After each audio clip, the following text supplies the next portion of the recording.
Okay, let's see. Alright, press clutch in. Uh-oh, I think we're gonna be walking and won't start. Yeah, I think so. Uh-oh, a key in there. No dash lights? Uh-oh. Well, at least we can still pretend we're driving it. This is a manual 5-speed. The thing else that happened to this truck, if you're new to my channel, the third cylinder, the rod went through the block when we got it, or before we got it. And then the person lied about it, and it came with a bunch of stuff here for it, and I don't think it's ever going to be used. For high, they claimed works. We tow started it, never videoed it, and got it running, but didn't sound too well. Brakes still feel pretty good, I'm surprised. But put a battery in there and you hit the key, nothing. Some of the stuff comes on, but it just don't do nothing. The rod hit the starter, so it's pretty much done. I can show you the engine here. It's the 4-cylinder engine.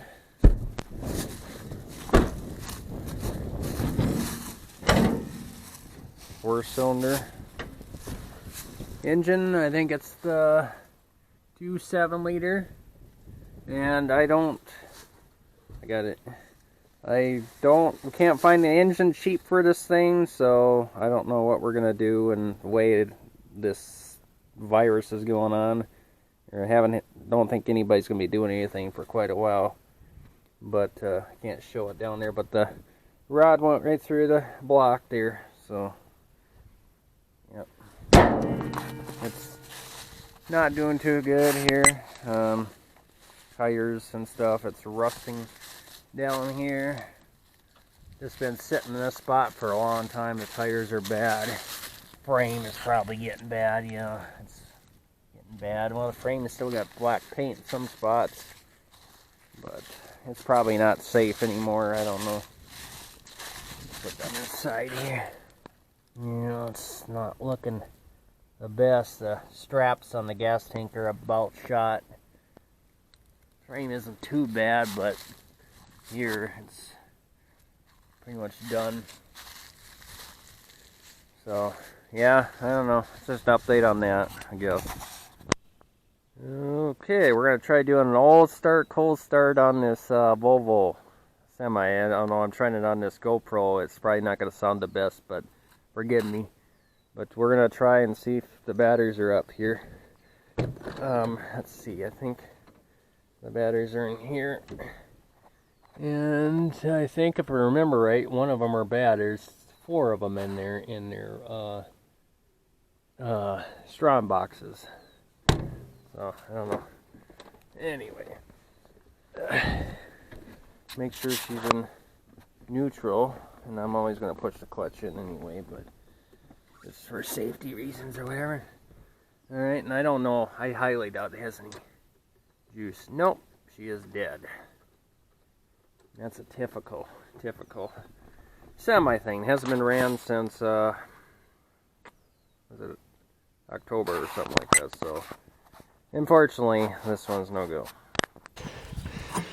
Okay, guys, I'm gonna try it on my DSLR better. Let's try Peter here. Let's see, Peter. I'll start here. 377 Cat hasn't been started since October, I think. So. I think it's got oil in it, so we don't really matter. 7.5 gallons of oil. Wow. Let's look at the battery in here. I don't think it's gonna start because this is the battery. It's bad, 2013. So this is the reason why I haven't been doing any videos on it in the winter time, because these new batteries are like bad. Now I highly doubt this thing's gonna start, but we'll try it.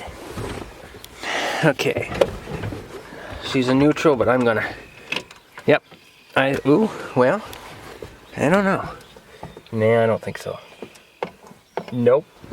She is completely dead. So, nope. So that one's dead too. I told you guys that's why we don't mess with it, because been a bad year and need batteries, and batteries are too expensive, so this one's not going to start either. If it had a battery, I'm sure it would start. So that one's a no-go either. Okay, let's try the old 6-liter. Power steering pump has a major leak, but let's open up the hood and see if there's a rat's nest in there, or a mouse nest, or whatever you want to call it. I don't know if my dad's ran this or not. This is his truck. Look at that little engine. Well, it looks little anyway. Anyway, there she is. I don't think I'm going to check no oil to start her up. The battery was put in a year ago already.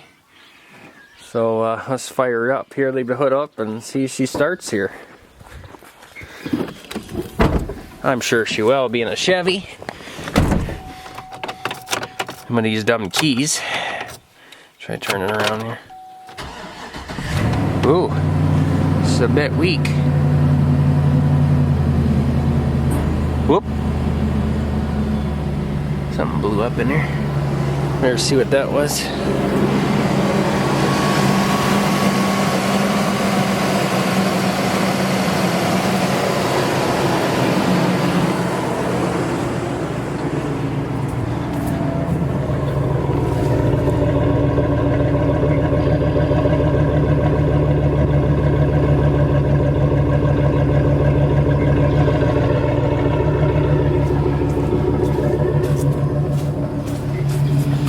Let's see how many miles we got on here.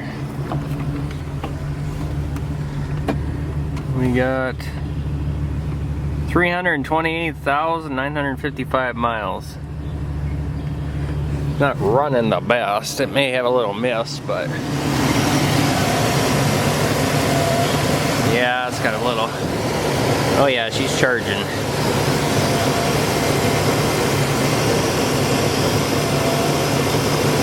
Not running the best. Oh, the AC's running, that's why. Turn that off.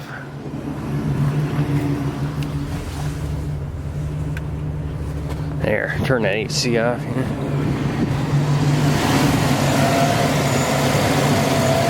Still don't sound good.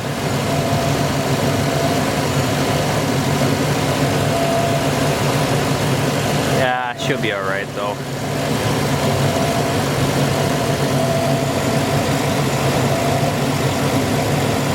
Sounds like a bearing going out on the idle pulleys or something, but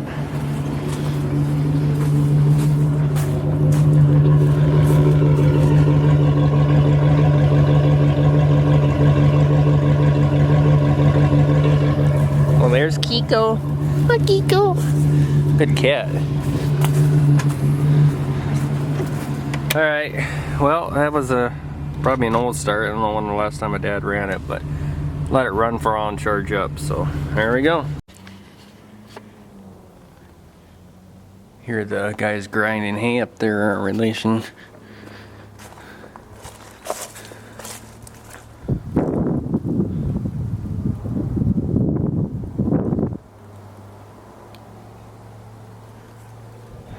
Anyway,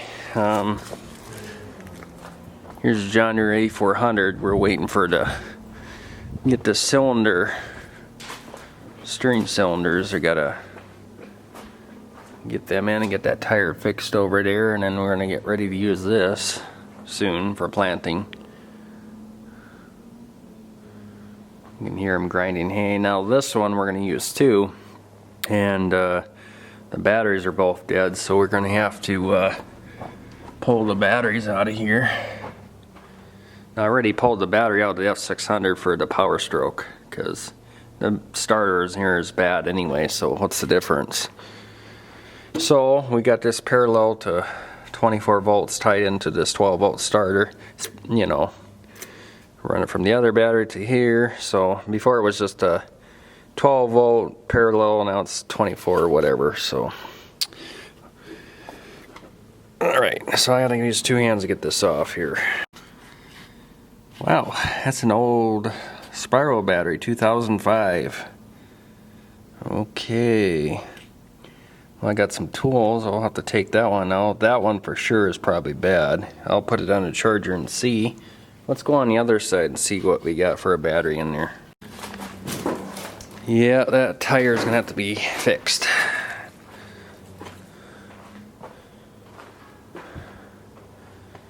"2019, we changed oil, don't have many hours on her." Alright, I'm gonna get this one off and we'll see what's on there.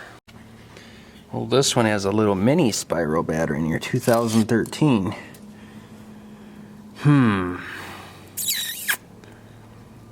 Well, we can take them both out and try to charge them and see if any of them are any good. I have a feeling they're not. I don't know, spiral batteries I think last longer, but I don't know. You can hear them over there.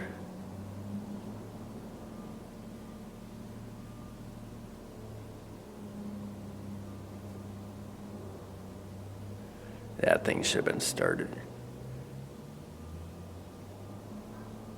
Boy, that sounds like it's pulling hard.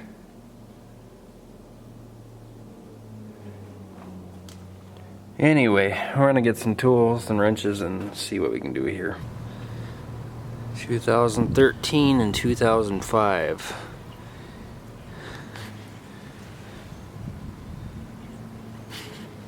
"2013, and that's rolled 2005. Let's see. 700 co-cranking amps. That looks like just a little car battery. I think that one was out of a pickup of some sort. I'm not for sure. It looks familiar. But let's clean the ends up and clean the batteries up and charge them and see if they hold a charge. I highly doubt it. Yeah, I don't know. That looks like I've never seen that one before. I've seen it, I should say, but I don't remember what it was in. Nice day today. You can hear him up there grinding hay. Alright, I'll turn the lights off and shut it up here and see what we can do. I'm gonna put it on the charger there, that 05 one, and I got it on 10 amps. It's just 13.3 and dropping. So I don't know. Maybe it just needs to be charged, but I highly doubt it. This is kind of a junky charger. It says 2 amps current. Yeah. It's just a junky charger. Let me get the whole timer one and hook it on to that one.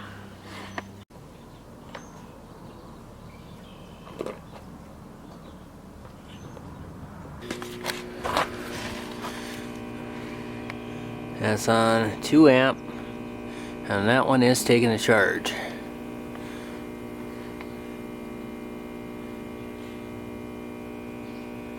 So that 2013 one may be good, and the other one may be good. I don't know. They may be all bad.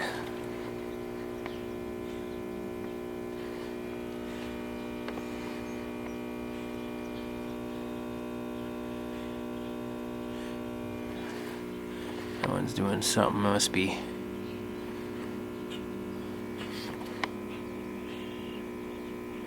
It's just testing or something or what.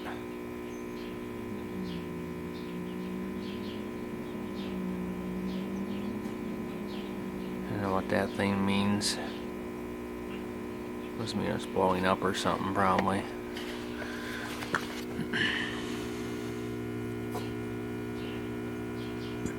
And it just spins around 13.5 volts, 2 amps, charging. We'll let them both charge for a while. I like this old one better. It looks tough, but it works. Oh yeah, 5 amps. It's charging. It's good.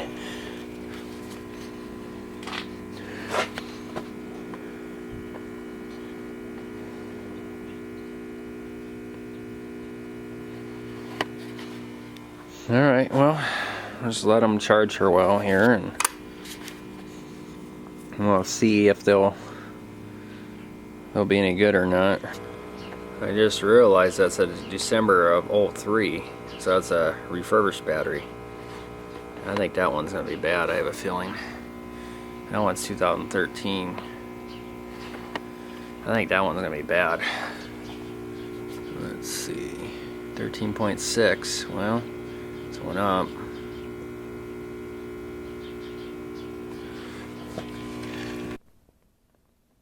Okay, so some of my subscribers wanted me to do a video on cooking. Well, this is what I do.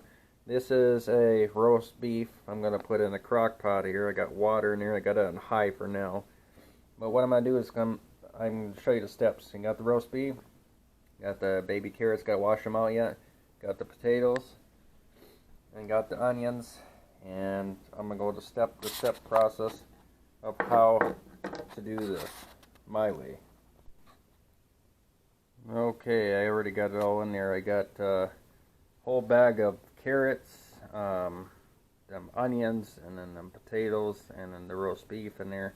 It's on high, but I'll turn it down a little later on. Turn it on low and have it on there all overnight until tomorrow at noon, and should be really plenty done. And it should fall off and be really tender. Yeah, there's a lot of stuff in there. It may not get done enough, but I'll keep checking there and stuff. It'll get done eventually. But, yep, this thing is old. I had this since I was a little kid in the 90s, so she's a loyal one. Kind of small, but anyway, we'll try to get a video once it gets done. Hopefully I remember. Okay, I remembered to record this. I just woke up. It's like, it's almost 11 o'clock. I've actually slept in. I didn't get sleep last night because I was talking to people all night. But anyway, so this is what it should look like. Oops, not steamed up. But sorry, let me get this out of the way. It's hot. That's overdone, but here's what I'll show you. See, it's tender. Look at that. Look at that. That's the way it should be. It should be tender like that. Carrots probably aren't going to be done because they were on top, but the ones that are below will be done. But you want it to be tender like that. And all this juice is kind of grease, so you don't want to consume all that either. So, but let me get it out of here and I'll show you how I make my stuff here. This stuff is really, really good. Okay, so this is all the meat here. There's probably some left in there. So I had the potatoes at the bottom with the water, and then I put the meat on top and some carrots in the middle and whatever. But potatoes are nice and soft. Nice and good. Carrots are nice and soft. If you want to make sure the carrots get done, if they don't get done enough, you always can put it on low and keep cooking it and whatever.